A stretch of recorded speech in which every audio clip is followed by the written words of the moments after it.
बीच आपको इस वक्त की बड़ी खबर बता दें, योगी सरकार ने स्वास्थ्य विभाग को बड़ा तोहफा दिया है। 749 ने डॉक्टर्स की टीम मिली है। मरीजों को बड़ी राहत मिलते हुए यहाँ पर नजर आएगी क्योंकि डॉक्टर्स की तैनाती की गई। स्वास्थ्य विभाग को बड़ा तोहफा दिया है और 749 डॉक्टर्स की टीम कई अस्पतालों को फिलहाल मिली। योगी सरकार ने बड़ा फैसला लेते हुए मरीजों को बड़ी राहत फिलहाल यहाँ पर दे दी है।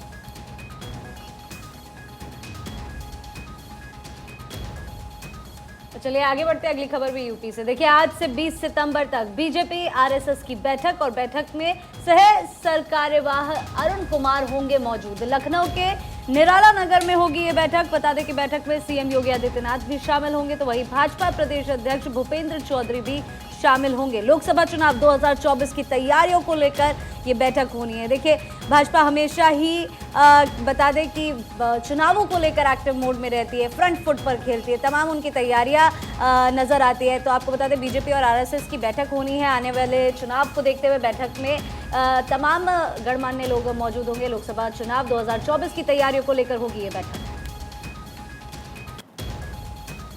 और देखिए, आज से सीएम पुष्कर सिंह धामी मध्य प्रदेश और राजस्थान के दौरे पर जा रहे हैं। 21 सितंबर तक मध्य प्रदेश राजस्थान के दौरे पर रहेंगे धामी। आज दोपहर 2 बजे सीएम धामी पहुंचेंगे मध्य प्रदेश के खुरई और साथ साथ में मध्य प्रदेश के नवोदय विद्यालय मैदान खुरई में जनसभा करेंगे, संबोधित करेंगे। 20 सितंबर को राजस्थान के लिए रवाना हो जाएंगे। सीएम धामी 20 को सुबह 10:30 बजे झालावाड़ में प्रेस कॉन्फ्रेंस भी करने जा रहे हैं। राजस्थान में कई विधानसभाओं में जनसभा करेंगे धामी। तो देखिए किस तरीके से लगातार विधानसभा चुनावों का दौर जारी है। उस बीच में अलग अलग चुनावी राज्यों का दौरा भी तमाम मुख्यमंत्रियों का जारी है। और बात एमपी की, जहां पर आज से कांग्रेस की जन आक्रोश यात्रा शुरू हो रही है। कमलनाथ, दिग्विजय समेत कई नेता इसमें शामिल होंगे। जन आक्रोश यात्रा के लिए विशेष रथ को तैयार किया गया है। रथ पर सोनिया, राहुल और प्रियंका गांधी की फोटो है। नेता रथों पर सवार होकर जनता को संबोधित करेंगे। तो ये एक बड़ी खबर है। और क्योंकि मध्य प्रदेश में 230 विधानसभा की सीटें, जिस पर इसी साल होना है विधानसभा के चुनाव, बस कुछ महीने शेष, और इसको लेकर कांग्रेस पार्टी भी पूरी तरीके से यहाँ पर तैयार नजर आ रही है। जहाँ पर एक तरफ बीजेपी परिवर्तन यात्रा के जरिए लोगों के बीच जा रही है, तो वहीं दूसरी तरफ जन आक्रोश यात्रा निकालने वाली है कांग्रेस। और इसमें जो बड़ी खबर है वो ये कि पीसीसी चीफ कमलनाथ की मौजूदगी रहेगी। पूर्व मुख्यमंत्री दिग्विजय सिंह भी यहाँ पर मौजूद रहेंगे। तो क्या मैसेज देने की कोशिश है, क्योंकि बीते कई वक्त से एमपी की अगर हम बात करें तो कमलनाथ और दिग्विजय के रिश्तों को लेकर सवाल उठते रहे कि क्या कोई खटास है, क्या कोई नाराजगी है। और इन सब के बीच अब एक मंच पर दोनों बड़े नेता नजर आएंगे और एक परिवर्तन लाने की कोशिश उनकी तरफ से होगी। और कोशिश यही होगी कि 2018 में जिस तरीके से जन समर्थन मिला था, इस बार भी मिले। लेकिन क्या राहें इतनी आसान होगी?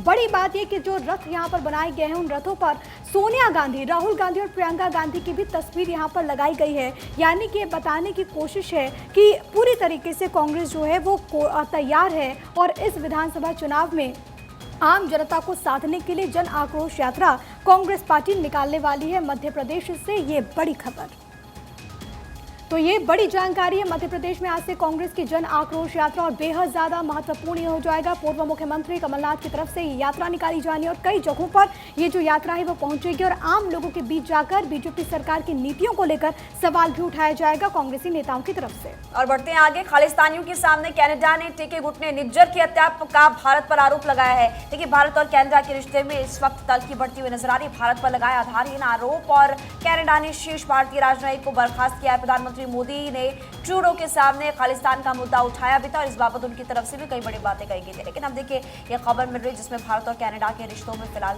तल्खी बढ़ती हुई नजर आ रही। निज्जर की हत्या का भारत पर आरोप लग रहा है और इसी को लेकर अब देखना होगा कि आगे क्या कुछ फैसले लिए जाते हैं। लेकिन खालिस्तान का मुद्दा प्रधानमंत्री मोदी ने भी जस्टिन ट्रूडो के सामने उठाया था। चलिए अब आगे बढ़ते, बता दें कि मध्य प्रदेश की बारिश से गुजरात में बाढ़ का कहर। गुजरात के 5 जिलों में हालात काफ़ी ज़्यादा खराब हो चुके हैं। बता दें कि 12,000 लोगों को सुरक्षित जगहों पर भेजा गया है। अगले 2 दिनों के लिए रेड अलर्ट जारी है। तो ऐसे में सभी से यही रिक्वेस्ट है कि अगर आप किसी सेफ जोन में हैं तो वहीं पर रहिए। अगर आप सेफ जोन में नहीं है तो तुरंत कोशिश कीजिए कि ऐसी जगह पर पहुंच सके जहां पर आप बाढ़ प्रभावित इलाकों की वजह से परेशान ना हो। हालांकि सरकार लगातार कोशिश कर रही है, 12,000 लोगों को ऑलरेडी सुरक्षित जगह पर मूव कर दिया गया है, लेकिन अभी भी रेड अलर्ट जारी है। फिलहाल जो तस्वीरें वहां से मिल रही है वो काफी ज्यादा खौफनाक, वो काफी ज्यादा डरा देने वाली है। तस्वीर आपकी टीवी स्क्रीन पर आप देखिए, जहां मंदिर डूबा हुआ नजर आ रहा है। ये तूफान की तरह आ रही बाढ़ में सब कुछ समेट के ये बाढ़ ले जाती हुई नजर आ रही तस्वीरें काफ़ी ज़्यादा खौफनाक, लेकिन उससे भी ज़्यादा खौफनाक वो मंजर जो लोग वहाँ पर खुद मौजूद होकर देख रहे हैं, देखने पर मजबूर हो चुके हैं। देखिए, मध्य प्रदेश की बारिश से गुजरात में सब बाढ़ का कहर जारी है और इस वक्त मेरे पास जनसत्ता है। जनसत्ता में फिलहाल जो खबर बताई गई है मौसम से जुड़ी हुई वो मैं आपको बताती हूँ।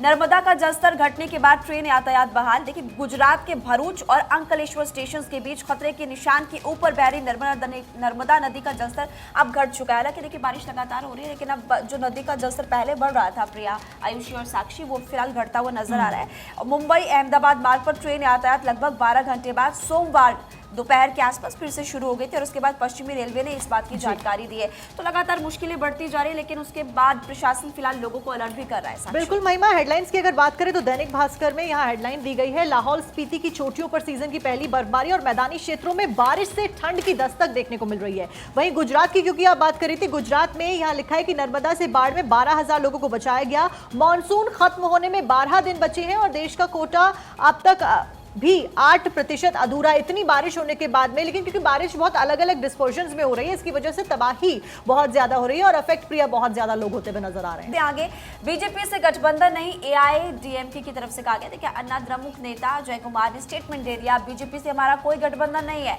गठबंधन पर फैसला चुनाव के बाद होगा। तमिलनाडु के बीजेपी प्रमुख अन्नामलाई से नाराजगी, और अन्नामलाई ने दरअसल करप्शन पर जयललिता का नाम लिया था और इसी को लेकर आप देखिए बीजेपी से गठबंधन नहीं, ये तमाम बड़ी बातें यानी कि तल्खी बढ़ती हुई फिलहाल नजर आ रही है। देखिए, पूरे देश में महिमा फिलहाल गठबंधनों का दौर जारी है। जहां एक तरफ INDIA की चर्चे हो रहे हैं तो वहां दूसरी तरफ इस गठबंधन के चर्चे हो रहे हैं, जिस पर फिलहाल पूर्ण विराम लगा दिया गया है। साफ तौर पर ये कहा गया है कि चुनाव के बाद में बात होगी गठबंधन है या नहीं, लेकिन फिलहाल उन्होंने साफ कर दिया कि कोई गठबंधन बीजेपी के साथ उनका नहीं है।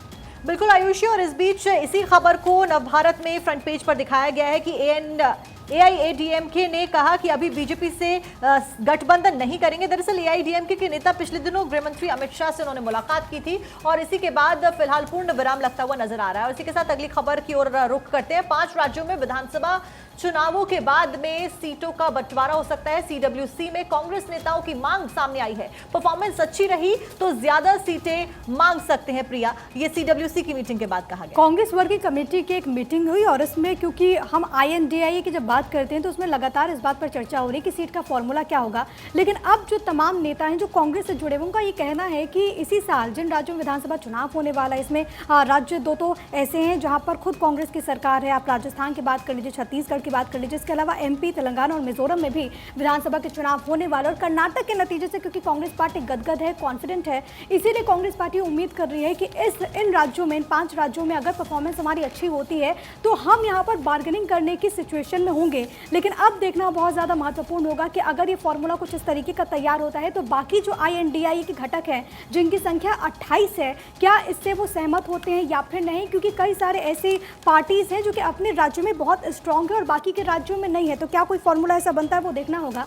लेकिन फिलहाल कांग्रेस वर्किंग कमेटी की जो मीटिंग हुई उसमें इस बात पर सहमति बनी कि 5 राज्यों में जो विधानसभा के चुनाव होंगे उसके बाद ही सीटों का बंटवारा INDIA में हो। और इस बाबत यहाँ पर ये भी बातें निकलकर सामने आई कि हम सभी को एकजुट होने की जरूरत है, एकजुटता का संदेश देते हुए यहाँ पर फिलहाल नजर आ रहे हैं। बट चलिए बढ़ते हैं आगे।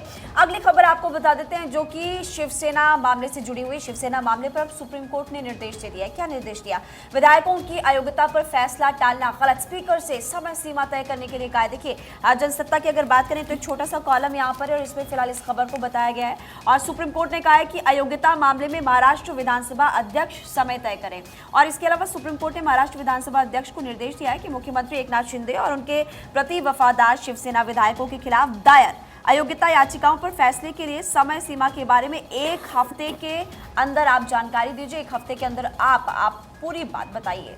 आयुषी, बिल्कुल, देखिए मामले की सुनवाई 2 हफ्ते के लिए स्थगित कर दी गई है। नाम निशान से जुड़ी सुनवाई 3 हफ्ते के लिए स्थगित यहाँ पर हो चुकी है। विधायकों की अयोग्यता से जुड़ी हुई आपको बता दें, स्पीकर से समय सीमा तय करने को कहा गया है। मामले की सुनवाई 2 हफ्ते के लिए फिलहाल स्थगित की गई है।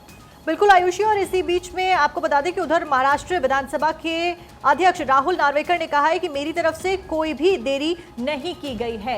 और इसके साथ में एक और पॉजिटिव खबर आप तक पहुंचा दें जो कि अखबारों में मौजूद है, वो है हॉयसल मंदिर को वर्ल्ड हेरिटेज में शामिल कर लिया गया है। दरअसल कर्नाटक के हॉयसल मंदिर समूह को लिस्टेड है 12 से 13वीं शताब्दी में। बताया जाता है कि यह मंदिर के समूह को बनाया गया था और इसी खबर को अखबारों में भी दिखाया गया है। नवभारत की बात करें तो यहाँ पर लिखा है कि हॉयसल मंदिर यूनेस्को की विश्व धरोहर सूची में शामिल कर लिया गया है। अब स्मारक देश की सांस्कृतिक विरासत की गवाही देते हैं। हॉयसल मंदिर 12वीं और 13वीं शताब्दी में बनाए गए थे। इन मंदिरों को हॉयसल राजवंश के लोगों ने बनवाया था।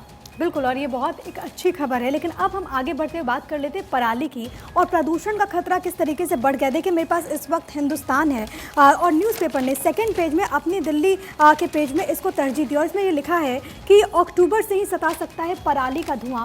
प्रदूषण को लेकर कई मरतबा आरोप प्रत्यारोप का दौर हमने देखा। दिल्ली सरकार हरियाणा सरकार पर हमलावर नजर आती है और अब यहाँ पर एक बहुत अच्छे तरीके से जो लिखा गया है वो ये कि पंजाब, हरियाणा और यूपी में फसल अवशेष जलाने के मामले मिले हैं अगले महीने और बढ़ने की आशंका है। दरअसल इसको पूरी तरीके से इसमें कंपेयर भी किया गया है और ये भी बताया गया कि किस तरीके से इस वक्त हालात बने हुए हैं और इसको लेकर तनातनी हमने देखी है। लेकिन अब जो जानकारी है वो ये कि दिल्ली वालों की मुश्किलें और भी ज़्यादा बढ़ सकती हैं क्योंकि प्रदूषण जो लगातार बढ़ रहा है और इसमें पंजाब और यूपी, हरियाणा में जिस तरीके से पराली जलाने के मामले आए हैं उससे स्थिति और भी ज़्यादा गंभीर हो सकती है। बिल्कुल प्रिया, देखिए क्योंकि आपने जिक्र किया यहाँ पर अक्सर हमने पराली के ऊपर सियासत होती हुई देखी है। हमने अक्सर अलग अलग पार्टियों को आपस में लड़ते हुए देखा है, लेकिन यहाँ पर मैं बात करना चाहूंगी आम जनता की। हम सभी दिल्ली एनसीआर के एरिया में रहते हैं, आप लोग भी जो लोग इस एरिया में रहते हैं या आसपास के एरिया में भी रहते हैं, आप सब इस चीज़ से वाकिफ होंगे कि पराली की वजह से कितना ज़्यादा पोल्यूशन होता है, कितना ज़्यादा आपको परेशान होना पड़ता है। सर्दी के मौसम में आप डिफ्रेंशिएट नहीं कर सकते कि कोहरा है या फिर पोल्यूशन की वजह से धुआं है। हर बार पोल्यूशन का जो इंडेक्स है वो इतना ज़्यादा बढ़ जाता है। दिल्ली ने सारे रिकॉर्ड तोड़ रखे हैं। उसके अलावा आप देखिए कितने लोगों को यहाँ से मूव होना पड़ा है सिर्फ इसलिए ताकि वो बेहतर ऑक्सीजन इनहेल कर सके, बच्चों का भविष्य बेहतर कर सके। उन सब चीजों को डिपेंड कर दिया गया है आज के टाइम पर ऑक्सीजन के ऊपर। और इसी वजह से देखिए हर बार राजनीति भी देखने को मिलती है। दिल्ली की सरकार हरियाणा की सरकार पर, पंजाब की सरकार पर आरोप लगाते हुए पहले नजर आते थे। हालांकि अब दिल्ली की जो सरकार है आम आदमी पार्टी की, वही पंजाब में भी है, तो देखना होगा कि अब किस तरह से बातें निकल। और इसी में एक एड ऑन मैं करूंगी कि क्योंकि हम दिल्ली एनसीआर की बात कर रहे हैं, आयुषी ने बताया किस तरीके से फॉग और स्मोक में, जिसको स्मॉग टर्म दिया गया है, उसमें डिफरेंशिएट करना मुश्किल हो जाता है। और इस बीच में एक और दिल्ली वासियों के लिए खबर है, वो ये है कि अगर आपको रिपेयरिंग का काम करवाना है तो आप अभी करवा लीजिए, क्योंकि दिल्ली वासियों के लिए पहले ही पटाखों के ऊपर बैन रख चुका है पोल्यूशन की वजह से। वहीं अब ये पराली की समस्या सामने आ रही है और साथ साथ में ग्रैप के तहत दिल्ली वालों के लिए निर्माण के ऊपर पूरी तरीके से रोक लग जाएगी। तो इस बीच में निर्माण के ऊपर क्योंकि अगले महीने से रोक लगने वाली है, तो अगर आपको निर्माण से संबंधित कार्य करवाना है तो आप अभी से करवा सकते हैं। आगे बढ़ते हैं, देखिए बिहार की खबर आपको बताते हैं। अब क्लास बंक करना भारी पड़ेगा। इंजीनियरिंग कॉलेज में 75% उपस्थिति अनिवार्य, अटेंडेंस अनिवार्य है। पॉलिटेक्निक में छात्रों की 75% अटेंडेंस काफी ज्यादा जरूरी है। हमने अमूमन देखा है कि कॉलेज में जो छात्र हैं वो अमूमन हमने देखा है कि बंक मारते हुए नजर आते हैं, लेकिन अब ये फैसला फिलहाल लिया गया है जिसमें कि कॉलेज छात्र बंक नहीं मार पाएंगे। और इंजीनियरिंग कॉलेज की अगर बात करें आयुषी, तो 75% अटेंडेंस। और आप दोनों की आपकी स्माइल देख के मुस्कुराहट लग रहा से है। लग रहा है कि आपने जरूर अपने कॉलेज के समय में क्लासेस बंक किए, लेकिन सैड न्यूज़, बाकी जो अभी फिलहाल बच्चे कॉलेजेस में है वो लोग ये नहीं कर पाएंगे, स्पेशली बिहार में, क्योंकि बिहार से जानकारी मिल रही है कि पॉलिटेक्निक में छात्रों को अपनी 75% उपस्थिति कंप्लीट करनी पड़ेगी। बिल्कुल आयुषी, और इसके साथ खबरों में आगे बढ़ते हैं।